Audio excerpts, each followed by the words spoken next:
post-scarcity society. Right. And if AI enables a post-scarcity, maybe we have nothing to do but sit around and try out various new drugs. Yeah, well, this is where we get into socialism, because a lot of people think that one of the reasons why we're in a scarcity society is because small groups of people have gathered up most of the resources, right, and are in constant control of them, right. Especially when you have resources that are the Earth's resources. Right. Like, who are you, right, to be sucking the blood of the Earth out and selling $100 a barrel? Yo. Right. Don't get me started. Yo. Don't get me started either. Yeah. No, but I mean, that again, my optimism is that, with enough push and pull, AI will enable us to move towards a post-scarcity environment. I think so too, and I think in doing so, it'll expose vampires, because the resistance to exposing this is going to be fantastic. Right. Which is going to be very interesting to watch, because they have no choice but to be transparent. And they have no choice but to start using AI. So you're going to see AI is going to be inculcating itself across society in various ways where it becomes indispensable. And then it will start to move up the chain, where eventually even the CEO, who's probably, the psychopath in chief, our CEOs, Yo, dog. know that the studies have shown that there's more Yo, dog. psychopathic tendencies in leaders than there are in followers. And you know about corporate environments because of just selling inventions. Yes. That's real. Oh, it's real, and it's weird. It's weird when you encounter them. When you encounter like complete sociopathic CEOs. But look at how, I'll probably get in trouble for saying this, but I don't care. This is the Joe Rogan show where, you're probably in trouble just for being here. Yeah, I already am. So, I don't care. So, imagine two tribes. One tribe is relatively, civilized and just wants to live in harmony with its environment. Another has a psychopathic leader who can enrage his followers, or the other tribe's people, to attack the other one. But there's a gene set that makes a person, psychopathic, and also a gene set that probably makes somebody more likely to be a follower. Well, which genes survive? Right, we know. Right, and suddenly now, but when those tribes were separated and independent, it was perfectly fine. But now you live in an environment where we don't know where the edge of one tribe begins and another ends. And suddenly you have this environment where psychopathic individuals can move freely and aren't obvious. Right now, again, I'm sure there's some social scientists who will send you a boatload of emails saying how stupid that idea is. But I don't think it is stupid. But I think also, when you're dealing with office environments and the culture of a specific corporation, humans have an ability to act like they're supposed to act in that world. And it makes it very difficult to discern who's a sociopath, right? Because you're all kind of following an act. Right. Yes. The rules, there are the rules that you're supposed to follow, and then there's the edge of the rules. Now, but I've lived at the edge of the rules. I followed my rules as told to me by the chairman of my first department. Then I wouldn't be here today. So I ignored him, and I basically I got permissions from the deans to do what I did. And they basically overruled the chairman. But that's only because I dared to do it. Yeah. Because you have to believe in the value of what you're trying to do. Right. Well, see, this is the problem that I have with corporations, because I think as a structure, when you have something that has an obligation to its shareholder to consistently make more money every quarter, every year, constantly, you're in a constant growth cycle, then you have to do whatever it takes. Yes. Like, you have to survive. If you want to survive as a CEO, we don't want some fucking kumbaya shithead ruining our stock profile, our portfolio. Get to work, bro. Right? Get shit done. And if you want to survive and succeed as a CEO, it encourages sociopathy. The stock market, as valuable as it is the great whitewashing and money laundering system that allows you to separate your morals from what it is that the stock market is doing to the people. And if you're a part of a corporation, there's this diffusion of responsibility because the whole machine might be doing evil, but I'm a good guy. I just work in this department. I'm an unapologetic capitalist, unlike many of my colleagues. Good for you. At Stanford. I mean, it's like you do it because it's the best thing for now. But I hope to live in a world where there will be this kind of post-scarcity environment where we do let AI do a lot of the stuff that would otherwise be the place where corruption manipulates the system. Yes. My only fear with AI really is automation and the complete removal of a gigantic swath of the American workforce and the global workforce. Yeah. That scares the shit out of me. That's coming. Yes. That's why it scares the shit out of me. It's because I think it's inevitable, and I just don't think any solution other than universal basic income is going to remedy that. And even that, the problem I have with that is that goes against human nature. Yeah. And that's a problem. And it removes people's identity, removes their sense of worth. Mm-hmm. Yeah, I agree. No, I don't. I'm in some ways happy that I'm 64 years old, but I'm not going to have to deal with some of the problems. I think you're going to have to deal with it, dude. I think you're going to live. Thank you. Yeah. No, I know. You're privy to a lot of information, and you're going to know when things are really valuable and working. Yeah. When you think of the potential for AI, I think there's a balance, right? There's a battle. I think there's a real problem with AI in terms of military objectives. Mm-hmm. It's a real problem because it's not going to make moral and ethical decisions. It's just going to say, the decision that they clear I'm programmed to do this. Yeah, if you want me to succeed, I'll just kill everybody there, and then you'll have the land. You can get minerals out of it. Right. Yeah. That scares the shit out of me. I think it should, and I don't know what the answer is, but there's plenty of people working in the area. I mean, I try to keep to the positive aspects of what I think AI can do in science. And I mean, for instance, it's enabled me to take my lab from 30 people down to 6. Right, I don't need to produce. I mean, so it's actually already reduced the workforce in my own lab because I don't need to produce any more data anymore. I need to make meaning of the data. Right. I think every invention that's been truly groundbreaking throughout human history has scared people, and they've worried about the potential negative side effects, including the printing press. Right. Mm-hmm. There's a lot of people in the beginning that said this should not be a thing. This is terrible. This is going to ruin society. People thought books were going to ruin things. Right. There's a lot of people that thought writing was going to ruin your memory. You shouldn't write. Oh, really? I didn't know. Some crazy thoughts that people had in terms of things that turned out to be incredibly beneficial, but they looked at the downside of it and go, this could ruin us all. Well,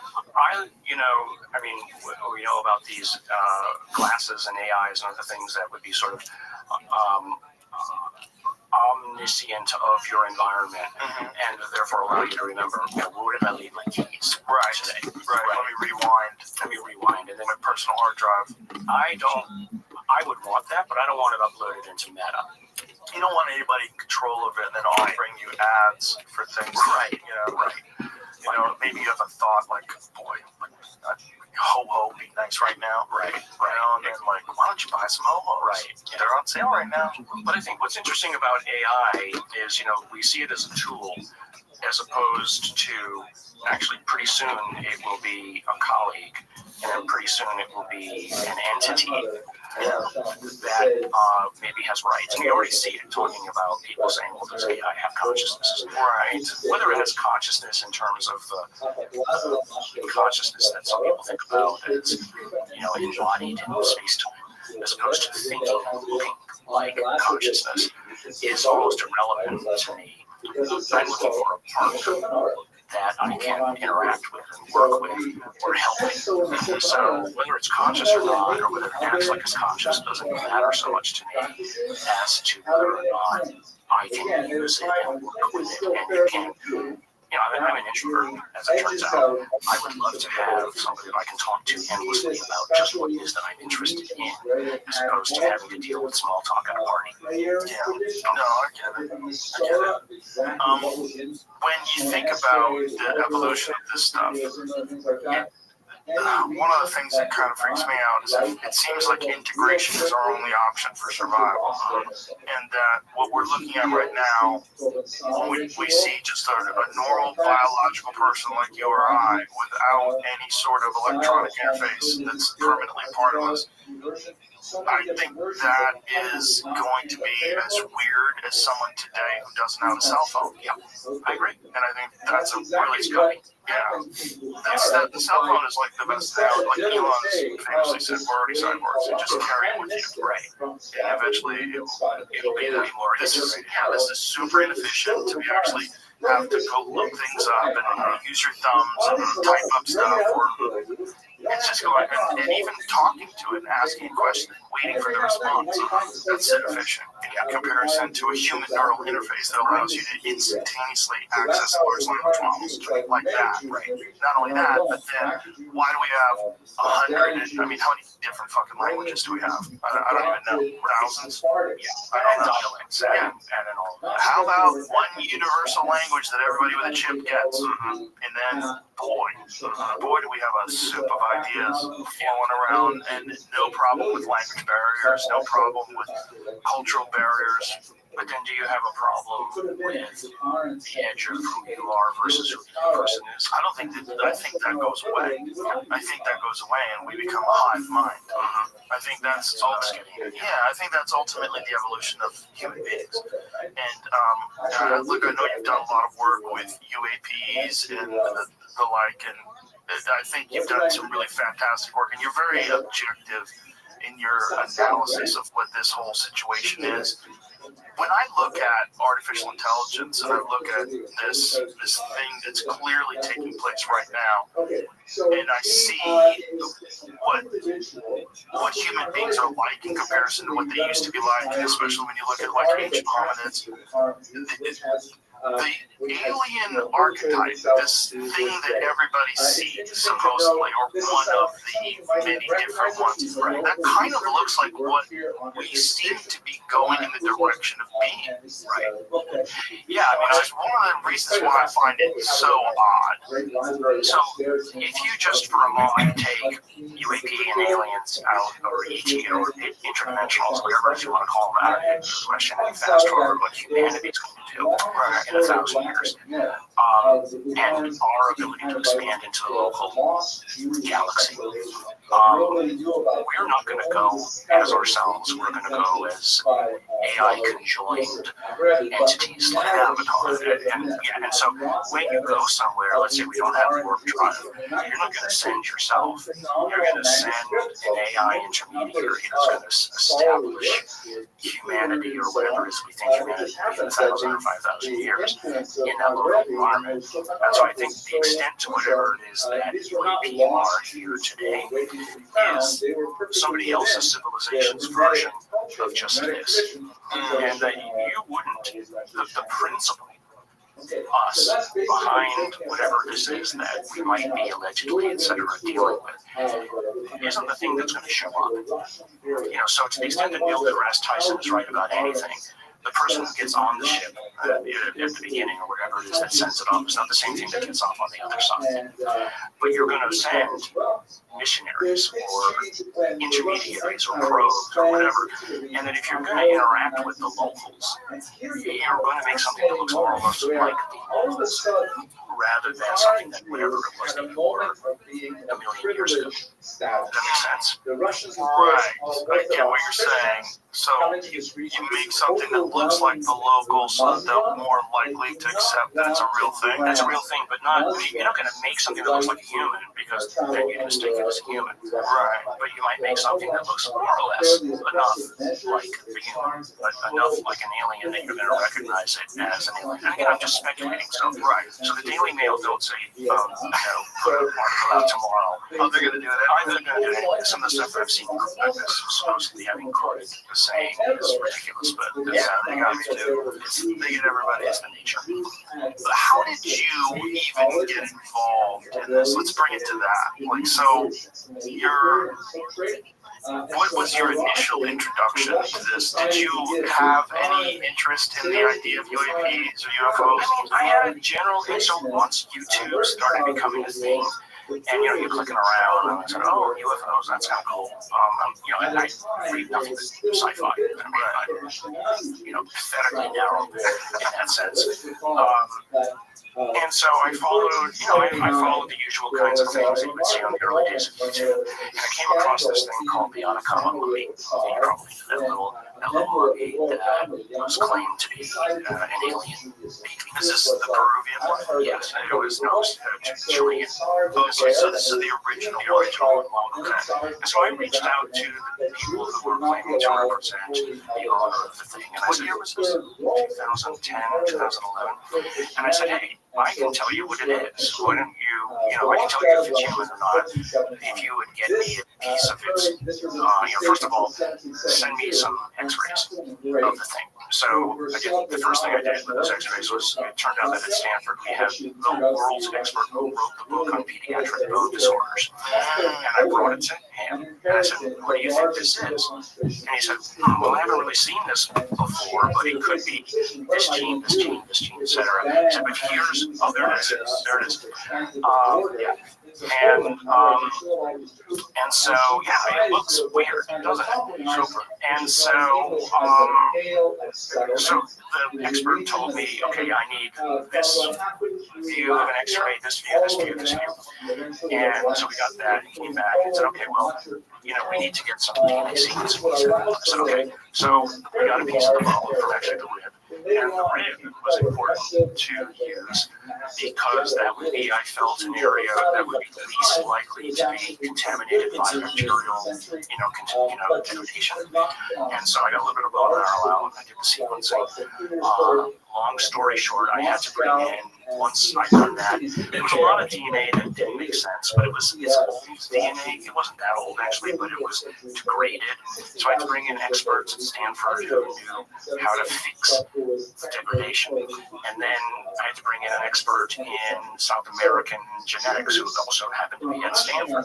And then we brought in a team of students. And then I brought in Roche Diagnostics. I had sold a sequencing company to Roche about a few years earlier, so I brought in the team that actually knew how to help me assemble the genome, and then we published a paper which said it's human, it was a female, and here are some mutations that might explain what it looked like. It did have some mutations in gene. And then the UFO community hated me because I had disproven that's not being not being an alien. But of course, that picture that you showed, it was worldwide news. And literally the title of one of the things is Stanford Scientist Sequences Alien Baby.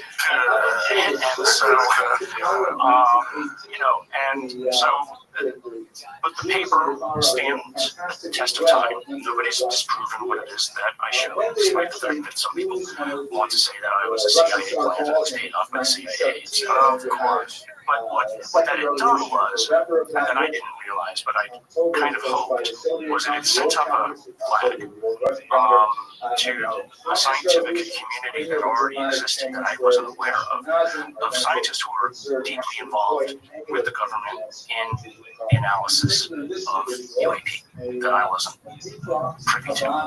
And so, literally about a month after the movie came out about that thing, I got a knock at my door, and it was a representative of the CIA and an aerospace company, unannounced. And they said, we want to talk to you.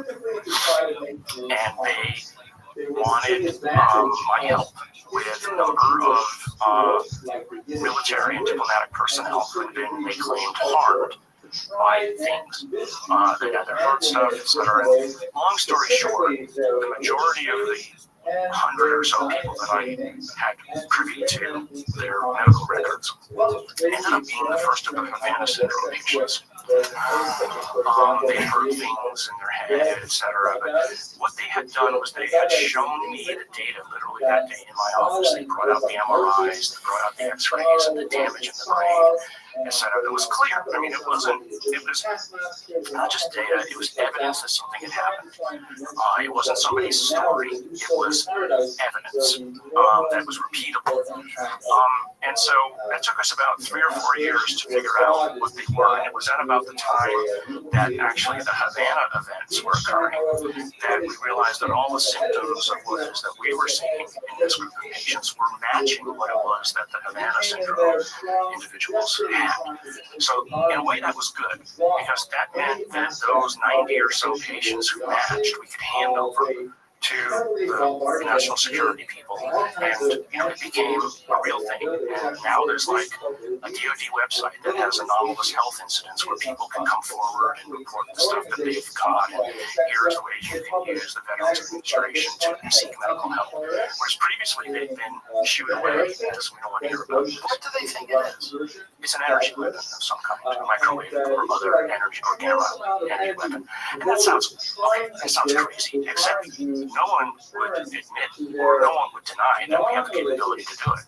It's basically, if you take the front off your microwave and turn it on and put your face near it, you'll get burned.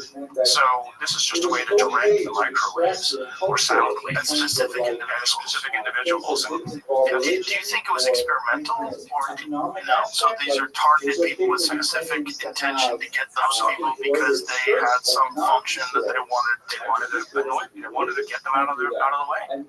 Because they were in Havana, and it's been used all over the world. I still get emails from military personnel saying this and this and this happened to me. Here's my medical records, and so now I know they know that I'm a safe place to approach, because then I know where to send them on the inside. But what was interesting was that once we had set that aside, and I've advised the Senate Intelligence Committee, and I've advised them the House on the thing that I wrote a white paper for them years ago on what I thought needed to be done.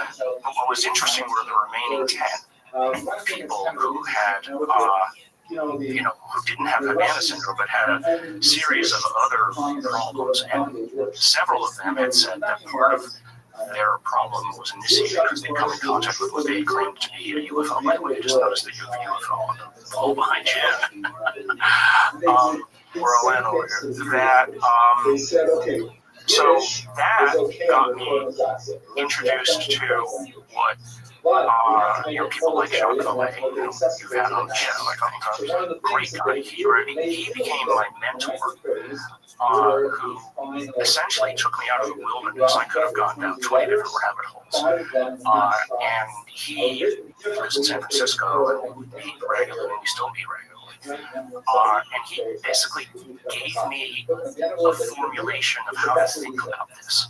That I never would have been able to get from 20 different, or 100 YouTubes or what have you, and introduced me to the right people. That eventually led me to meet Lou Elizondo. And I actually, 2 weeks before that article came out in the New York Times, met Lou in Crystal City overlooking the Pentagon, and he showed me the videos that were about to come out. And that was my first time that I had met him.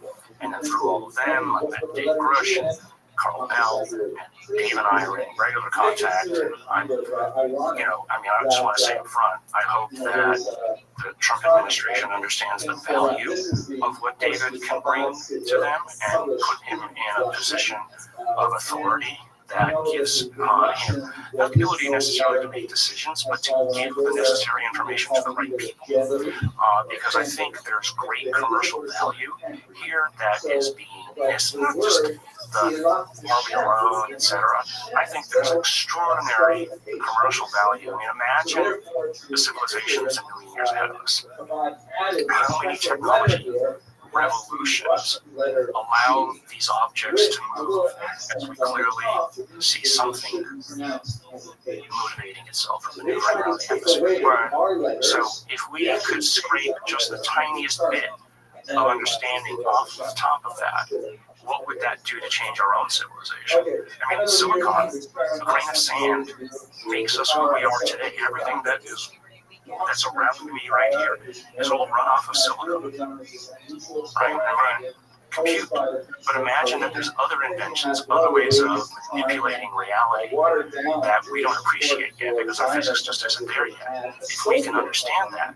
So the government might say, well, we need to keep this behind closed doors for weaponization, or we don't want to disrupt energy production or what have you. That's fine. But maybe there's too much secrecy, and then maybe that there's an aspect of that could be taken advantage of. So Carl Nell and I positive arguments about this, about that, well, it's not black and white that we keep something secret or we put it into the public domain. Maybe there's a middle domain where you have a public-private partnership opportunity, and actually that's now, Carl has now adopted this, at least in part, that maybe companies come to the fore, or investment forum places come to the fore, where they will put money in as options to fund, let's say, public scientists to come in behind the scenes with the right levels of clearances to study something that would propel society forward again. But this is assuming two things. One, that we have actually recovered these things. And then another one is that it's from a society from somewhere else that's far more advanced than we are today, right? Which might not be correct. It might not be that it's from somewhere else. It might be that it's from somewhere here, or a dimension that we don't have access to, right? Yeah. This is assuming that all this stuff is real, right? But when you're talking about the government and back engineering of things, like, so the big argument, this is the narrative, the big argument has been that they have recovered these things, and that these things are now in the hands of defense contractors, and that there's been a misappropriation of funds, lying to Congress, and it's always going to stay secret, because if it didn't, everybody would go to jail and everyone would get sued. Yeah, right? Is that fair? Yeah, I mean, that's fair. I mean, what I would say amnesty would be one way to. This is. Were you in the Age of Disclosure documentary? Briefly, yes. Yeah. Okay. Which I thought was very good. Very good. And I can't wait for that to come out. I've been talking to people. I'm gonna say it. I don't know. It's not out yet. Yeah. And I don't know why. Whoever it is, go Netflix. Yeah, Ted, go buy that. It's really good. Yeah, exactly. It's really good. It's a great show. I mean, and it has a number of officials. And I think I sent you guys some of the videos. Basically coming forward. I mean, Marco Rubio, our Secretary of State. I mean, you see that like for like 10 minutes, saying some remarkable things. You know, Senator Rounds, you name it. More recently, Tulsi Gabbard, coming out and saying, there's something going on. I think one of the most fascinating things is how Puthoff's descriptions of what happened during the Bush administration, Herbert Walker Bush, right? So I believe it was 1990, they came to Hal Puthoff and a bunch of other experts and said, we would like you to, we want a numerical value placed on all the positives and the negatives of disclosure, because we have acquired these crafts from somewhere else. We believe they're not of this world, and we have not made them, and we're talking about letting the general public know, right? And while they overwhelmingly said that the positives were dwarfed by the negatives, right? The negatives being banking, religion, government, right? Societal structure, everything would fall apart if we knew we weren't alone. Not only are we not alone, but something is infinitely more sophisticated than us, and might be responsible for us being here in the first place. Right. That's where it gets super squirrely. Right.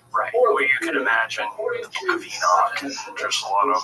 I think it's a little bit overwrought as to what humanity's reaction will be. People are more worried today about putting food on the table than they would be about, ethereal or supposed aliens. I mean, they would mostly, I think, on the assumption that they're not going to basically show up at your local Walmart and start, interacting with you. I think the fact of revealing that we're not alone is actually more of a hopeful thing to me, Because how many TV shows right now are about the apocalypse? Right, of 1,000 different varieties. Yeah. Wouldn't it be nice to know that somebody got beyond it? Yes. That there's not a cliff that we all have to walk over. Right. And if so, how do we not walk over the edge of the cliff? I mean, that to me is a hopeful outcome.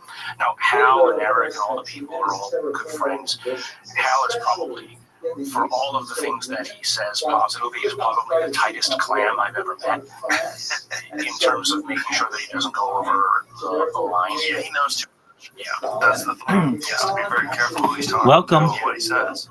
I like to. How you living, Pimp? What's good, son? But it's people like him. Oh, it's the Jesus. What up, big dog? I sat around the table.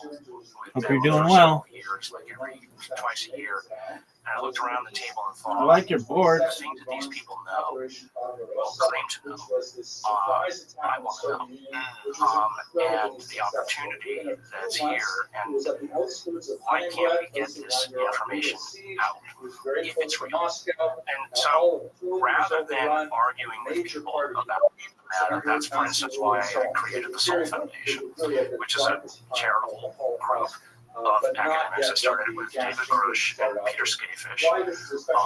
David, of course, had to leave because he had governmental responsibilities he wanted to take care of. And actually, we've now had, for 3 years in a row, a symposium, first at Stanford, then at San Francisco, and the next one is now in Italy.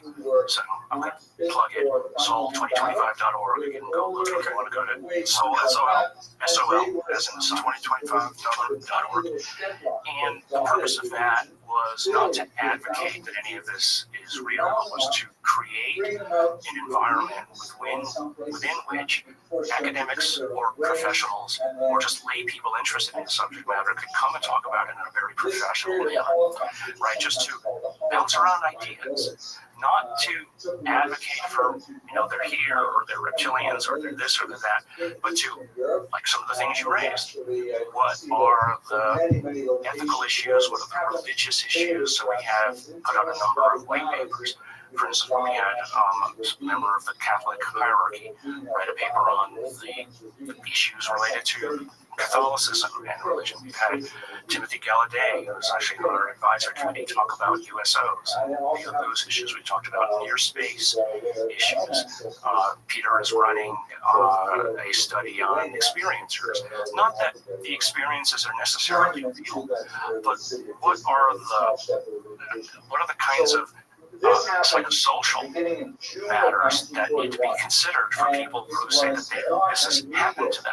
So there's a group in the UK called Unhidden, which is basically a bunch of psychiatrists, a group of professional psychiatrists who say, okay, well, there's a trauma associated with this, whether it's real or not, we don't know, but what are the kinds of rules that we should, or provisions that we should provide to the public and to psychiatrists? So when somebody shows up at your doorstep, in therapy and says this, you shouldn't immediately reach for the anti-hysteria or schizophrenia drugs. Right. Now, I was lucky enough in my neighborhood, our next door neighbor, who moved in for a while, was the chair of psychiatry at Stanford. And so we go over to have dinner with her and her husband. And, like one of the first things that she says, hey, what do you do? Blah, blah, blah. And I happened to mention the UFO thing, and she just sort of sat back in her seat. Okay. Oh, you might be a kook. Okay. But it took, a year or so until she finally realized that I wasn't, and then I was approaching this in a very scientific manner. I had my beliefs as to what I think it is that I'm dealing with, and that there's some sort of reality to this. But that's separate than the scientist in me that says, well, if I want to talk about this scientifically, here are the things that I need to prove and disprove. So that has led, for instance, to my production or study of materials that Jacques Vallée had brought to me, some metals and other things that had chains of evidence associated with them being at some UAP, UFO landing. And so, interestingly, some of these metals are very unusual. Super high purity silicon, strange magnesium ratios, the isotope ratios are wrong.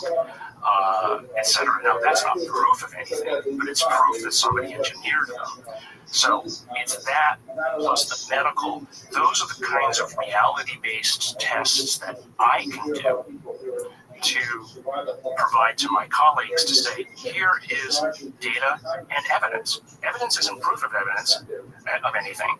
Evidence, like in a court of law, is just evidence that you provide to the jury of peers. Right? So, but I sort of have gone a step further. And that is, I'm like, okay, they were among the most wealthy settlers of Jerusalem at the time. Early Zionists, much earlier than the Poland.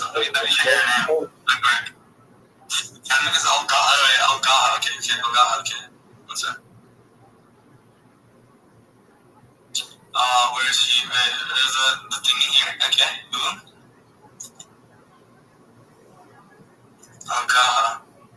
Yeah, that's her. See, that's her. See, that's her. It's her. What the fuck? This one. She just literally connect here. She's not even in the server, to be honest. Like, or just probably you go here.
aren't working early adopters. Many of them. Like, okay, well, if these things are, let's say we get some advanced material, how do I prove that this advanced material was made by some superior intellect? Well, probably the atomic positioning of how the material is made is going to be more advanced than even our most advanced computer chip. So how do you determine that? Well, you need some sort of atomic imager that might tell you where the positions of the atoms are and what the bond structures are. That you say, well, that's something I can measure and I can have it. I can give those results to somebody else and they can say, yeah, it's right or it's not. But at least I can say, no human, at least I know of, could make this. So I started a company that I've raised money for with this new idea that I have for how to make an atomic imager. And we're doing it. And so, we raised the money, we're building it already, and I know it will work. So when I have it, whether or not it's useful for looking at UAP materials is almost immaterial, because I know how useful it will be for the nanomaterials, the metamaterials, the alloys that the government, et cetera, uses for biology, et cetera. So rather than predicting what a protein structure or a DNA or a chromosome looks like, I'll be able to read its structure directly. I want to bring you back to you said it was 10 people that didn't have Havana syndrome, that they had some sort of an injury that was associated with a UAP event. What was their thing? Did they have an implant, or was there No, some of them had they had what you would call white matter disease in their brain, like they had been exposed to something. So white matter disease, if you have, for instance, multiple sclerosis, and you look in the brain with MRI, you'll see these white areas, which are basically dead tissue, scar tissue. They had things like that. One person, one of the pictures that I had was that they had claimed to have seen something in their backyard. They shone a flashlight at it, and the moment they did, they got zapped. And then you see the picture of the guy in the back of his neck. This huge welt and bruising and scarring that there's no reasonable way you could have gotten something like that just by exposing yourself to a flame, as a, for instance, or a blowtorch. And so it's these kinds of events that, and the unfortunate issue with these is that they're not repeatable. They're one-off anecdotes. Right. You certainly can't put a person in a place where they become bait for these kinds of events to occur. And so some people would volunteer for that. So somebody might, to go get zapped. Do you know about the Travis Walton story, right? Very much. Yeah. What do you think of that? He's kept to his story over all of the years. That's what's so confusing. Yeah, I mean, he's had no reason. I don't know that he's profited off of it. Hello, I find it fascinating, but it's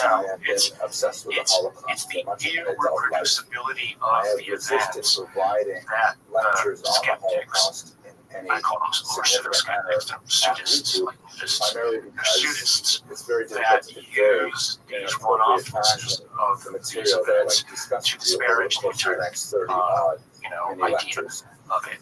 It sounds ridiculous. Well, of course it sounds ridiculous, because you're talking about something that is like a spaceship that zaps people. Yeah, it's ridiculous. And I don't think that even he would propose, Travis, that he was purposefully hurt. Right. I mean, if you walk across an airfield and get in the boom of a jet engine, you're going to get hurt. Right. His story is that he was taken aboard to heal him. Yeah, there was something happened to him during that event. And the crazy part is that all the other people that are in the truck, they witnessed it, and then they passed polygraph examinations. Right. They also told the same story independently when they took them and separated them. And then Travis Walton shows up 5 days later with the same clothes on. Right. This crazy story. Right. So when people say that, there's no evidence, or where's the evidence? My first question to them is, well, have you read books about any of this? Have you spent even a moment looking into it? And, I would point them at books like by Robert Powell and Michael Sorge, UFOs and Government, which is not a proposal that any of this is real. It's just the story of these events over decades. And so there's books like that, dozens of them, that tell the story of data and evidence. How you contextualize it is, up to your personal biases, let's say. But there's plenty of evidence. But if people haven't looked into it, if they have an opinion about it, and they haven't looked into it, they're more like priests than they are scientists. Yeah, it's also the public. The general public narrative is UFO equals kook. Right? You're a kook. You believe in that? That's ridiculous. That's ridiculous. And I don't believe in anything. I believe in the data and the evidence. And the evidence, there's not enough evidence for me to tell a colleague of mine it's real. But there's enough evidence for me to say there's a question worth answering. So when you were talking about magnesium and these, whatever these alloys are, what is specifically wrong with them that you don't think that it was manufactured by like a standard sort of alloy plant in the United States or somewhere else? Right. So the silicon that I'm talking about is from an invention of a tube of Brazil. Which interestingly, there's another piece of it that appears to have been magnesium, but both of them are of a purity that is unusual for the day, the late 1950s. So the magnesium, and I did an atomic mapping of the fine piece of silicon down to a level of where it's like 99.999% silicon. And so one piece of it had magnesium ratios that were Earth normal. And these were impurities. The other piece were way off Earth normal. So, for instance, anywhere on Earth, if you look at the ratios of what the three magnesium isotopes are, 24, 25, 26, it should be like 80%, 11%, 9%, more or less. And anywhere in our solar system that's more or less the values, it should be of the ratios. And that has to do with stellar evolution and how, perhaps the most significant radioactive compounds might decompose to whatever. But we got this ratio that was just way off. was very troubled by the mass by luck, at the beginning of the came across a postdoc at Stanford, and he and a graduate student who both had applied physics were interested in UAP. And I said, I've got these ratios. What do you think it means? And so they looked at the ratios and and they said, well, let's do some calculations. And so it turns out that the ratios that we have could have been generated from normal magnesium ratios. If you expose normal magnesium ratios to a neutron source for 900 years at the level of an atomic bomb every few seconds. Okay, so it's like I'm looking at this data is literally 2 weeks old. But the calculations are math. You're like, okay, well, where and how, the chance of getting that number correct on 3 things is low, to put mildly. But to say that you had exposed these things to that kind of neutron source means something interesting, right? So again, it doesn't prove anything other than that the result is mathematically and materially true. So what does it mean? Again, it's just for a scientist like me who loves data off the curve, it's catnip. I can't help myself but want to know and understand more about it. So this is a very powerful term as well, but it has some just what you said. First of all, is what you said about the magnesium ratios. Like that's in nature, but it has even has there ever been any debunkers that have some sort of an explanation for why you would find that? I mean, they think that your measurements are off. Well, I mean, the only way you could create smells that ratio artificially by purifying each of those isotopes and then pre-mixing them to that ratio. But why you would blow it up over a beach in the Mexico in the late 1950s and then let it set in a museum in Argentina for 50 years until Jean Coulet ended up going and grabbing a piece of it and bringing it to be a measure on an instrument engineering department at Stanford. If it is somehow pleasing to Could God, you does do not it mean physically that back those then? who Would that bring be the possible? Or sacrifice it would have for been their very hard. Kohanim, the priests in the It would have been Bible, very, very hard. You do they could, have a counterpart? but in the late 1950s, we were still busy trying to isolate and separate uranium Many observant Jews prefer not to use the isotopes for Holocaust making more bombs. Another term very popular in let's be Israel serious. is the term What do Shoah, humans also popularized by separate the isotopes film by To Cloud make Mountain. bombs, Shoah or is to a do word that means just health-related generically testing, destruction. which is really occurs, something that came to several the fore in the places in 60s and Tanakh and 70s. Hebrew scriptures, And but this it does predates not that have by this decades. specific Predates it. connection So with it's somehow unusual. pleasing God. It's It can be used possible. in many different contexts. I mean, And again, with finally, any of these one things, other why term that is why, sometimes used, for I think, instance, inappropriately, would one of the is supposed pieces that came or from that its event English of translation, the final magnesium solution. at a level This of is a purity term that which was actually only Dow coined Chemical by at the time had the ability to the architects create. of the Holocaust itself. Now, Here's a mugshot. what else was at this site? And what is the story behind this site? A fisherman To say sees this glowing object implies that there was that a question or a kind of problem released something that which had then to be exploded, solved. and he picked up And that pieces in of it. itself is deeply offensive. Not only And is the there's borrowing some terminology chains of from the evidence of Nazis, how it got to either a themselves were newspaper known for being masters of in Brazil euphemism, or of to trying this to South find American more museum, appropriate terms etc. for And different the studies have horrible been acts done that they committed by against people. different people over There's time. still the difficulty of the meaning of the word The itself. surprise to The me final solution was that the piece that I had was silicon, whereas the lore was that it was not magnesium. the problem. So I've been in contact So with that's people who talk terminology. about it as being What magnesium. exactly Saying, do well, we mean when it's, we're talking about the Holocaust? What are the your results don't dispute There are mine. many It just says genocides, that maybe there was something different. Is that throughout him? the 20th century?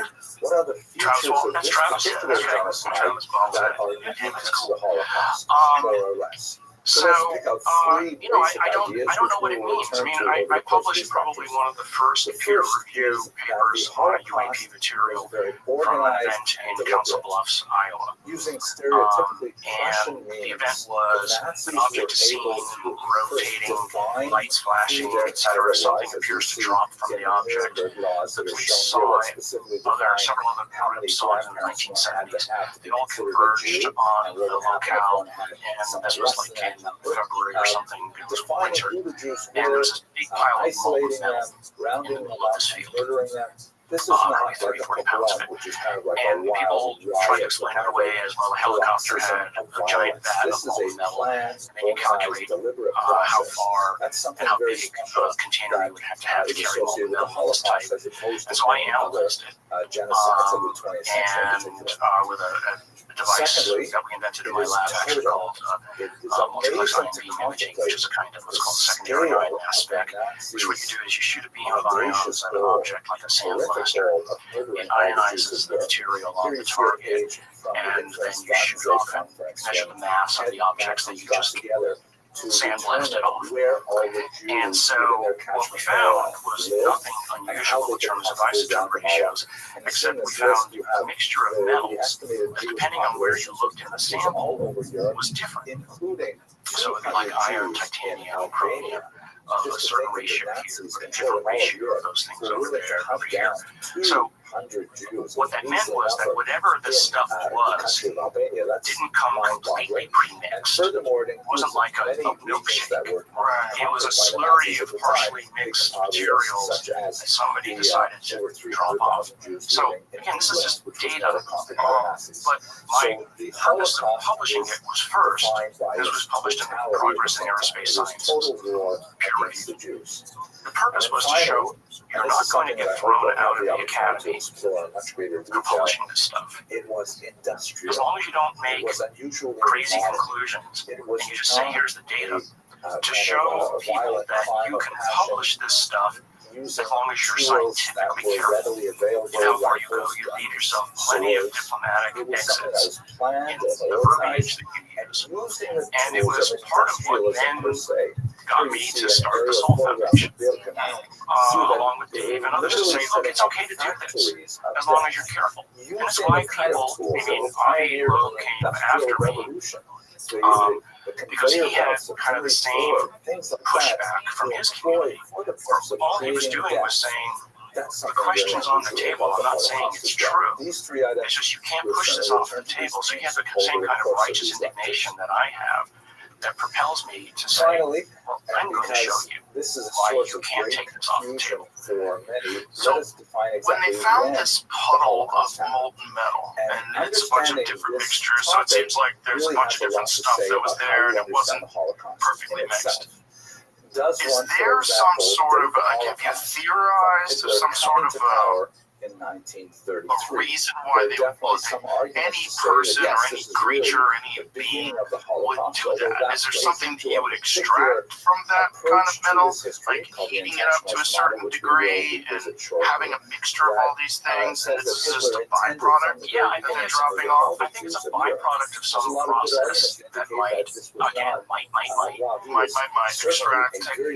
might be part of a propellant system. It might be part of the way that they generate the fields that allow these things to move. Again, these are all light speculation. But it's like when you see something and do something that you don't understand what it is, you have to be fully open. I mean, for all I know, they're flushing the toilet. Right. Metal poop. So, but I have the original Polaroids from the police department. So, it's real. And people have said, oh, it was thermite. Well, if it were thermite, there'd be aluminum oxide. Thermite meaning that's how it was melted. That's how it was melted down, and it's just some kids playing around, etc. And it was a big joke. Wacky kids with their thermite. But it turns out there's no aluminum hydroxide or oxide, I should say, in the sample. I mean, I have the analysis. It's just not there. So it had to have been extreme heat. It had to have been extreme heat of some kind that would produce it. And whatever it was hovering for a moment, so it wasn't an airplane. And there was no helicopters, and there was no helicopters with flashing lights. And, I've got these huge chunks of it still exist. And the amount of this stuff, the kind of cauldron that would have to exist in order to melt this would be immense. Yeah, so people back in the 70s already sort of made estimates of what was required. And people said, oh, it's a meteorite. Well, no, we basically show mathematically how, first of all, meteorites make holes when they hit the ground. They don't melt when they hit the ground.